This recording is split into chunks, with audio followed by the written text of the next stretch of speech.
Just for the statistically minded, Suryakumar Yadav's first ball in international cricket bunted for 6 in only a way he can. Fourth player to do so. Mark Craig did it in a test match, 2 balls before a Brendan McCullum declaration. Moshele did it in a truncated T10 game against Sri Lanka against Nuwan Kulasekara. And Sohail Tanvi did it in the World T20 final towards the end against Srishant at a time when pretty much the requirement was 6. So, Zaheer, the difference between Surya and the other 3 was he didn't have to hit that first ball for 6, but he did.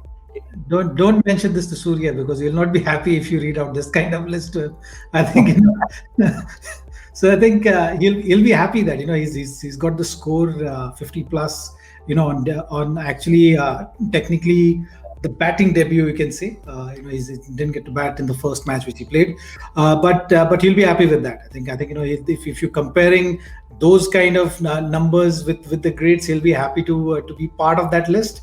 I'm sure when he started the innings, he wasn't really thinking about hitting that first ball to 6. It was just about going on, doing the job for the team, cementing his place, making use of the opportunity, dealing with pressure well. And he ticked all the boxes brilliantly. He looked composed.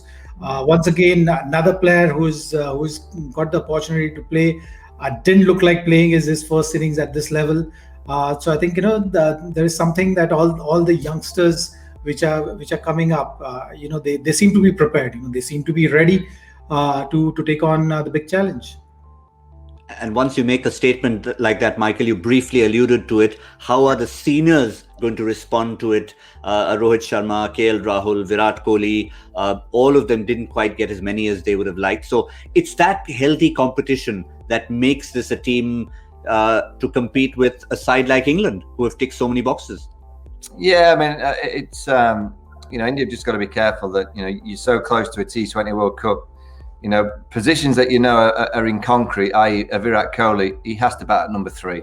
For Virat to stroll out today, and he's only got 76 balls left by the time that he strolled out. Out of the 120, only 76 were left for Virat Kohli to create impact.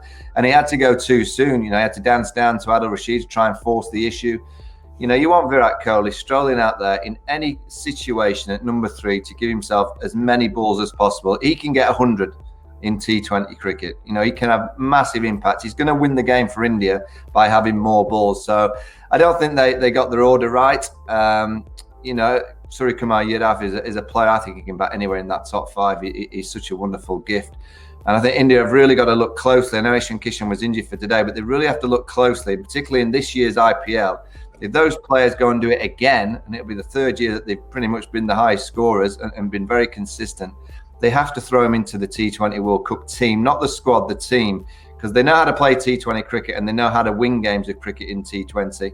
I'll keep waxing lyrical about the Mumbai Indians until India listen and get them back all into the same team, because once they do that, I fear, because they're such wonderful players that India have just missed a trick. And I know Ishan's injured today, but they have to get them in. And you get Rohit in, you get Bumrah in, you get your Jadeja back, and India will have a very, very powerful team. And also Virat, just stay at 3. He doesn't need to shift.